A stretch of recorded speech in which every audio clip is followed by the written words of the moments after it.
فدات بشم امام باقر، کودک کتک خورده کربلا.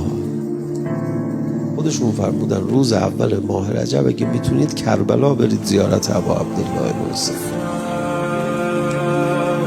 ما روز اول ماه رجب خیلی به کمک نیاز داریم.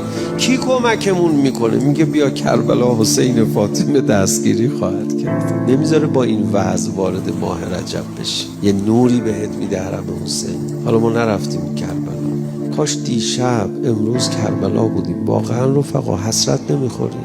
خیلی چیزا با این حسرت میدن.